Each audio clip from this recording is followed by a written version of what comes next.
Dear Diary, a strange thing happened at work last week. Neil from personnel dropped by and told me that the Earth is actually flat and that there's been a huge conspiracy for centuries to keep people from realising the truth.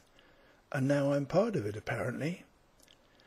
I asked him if that meant that we were the them that conspiracy nuts go on about. He said that no, they were the them and we're the us, and that there are hundreds of thousands of us and we're everywhere, which is how we keep it all up, and that they weren't actually nuts, or if they were nuts, they were actually right. I asked him if they were right about the UFOs too, and he told me not to be silly, since there was nowhere from flying saucers to come from.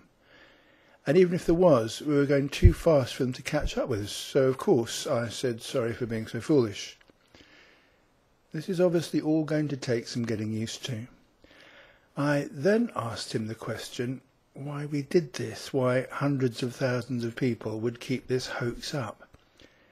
And he said that he wasn't sure, and that he supposed you had to be pretty upper echelon to find that out. But he thought that it was probably something to do with money. I asked if any of the thousands of people who were approached had ever decided they didn't want to join, and had then told other people that it was all a lie. But he didn't think that had ever happened.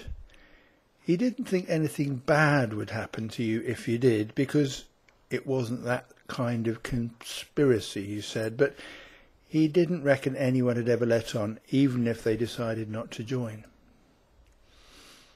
I asked him about gravity, and he gave me a pitying but not unkindly look and said that when he told me we were travelling too fast for UFOs, he meant that the Earth disk was actually travelling upwards at 1G. I said, did he mean like a lift? And he thought, yes, that was probably about it, but he started looking in his pockets for his glasses right then.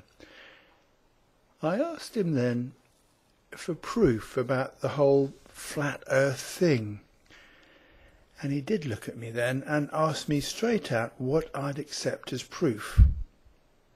Well, that stumped me, because photos and film footage can be faked. Apparently we do that a lot.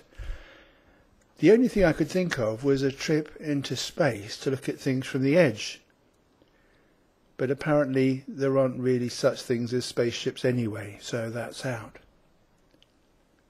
So I then had the thought that if it was difficult to prove one way or the other, that, well, what actual difference does it really make if the world is round or flat in a practical sense?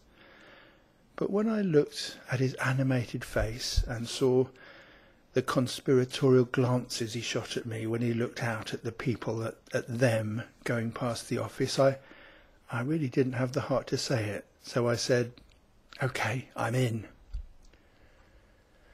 Apparently the sun and moon are both the same size, and they're flat too, and only a few thousand miles away. Fancy. So now it's the weekend, and I watch my daughters playing in the garden, with them little suspecting that there is no such thing as Antarctica, but just an ice wall around us at the edge of thought, 150 yards high, or was that 150 miles high? And won't they ever be surprised when I tell them the truth? When they're old enough to really understand, of course.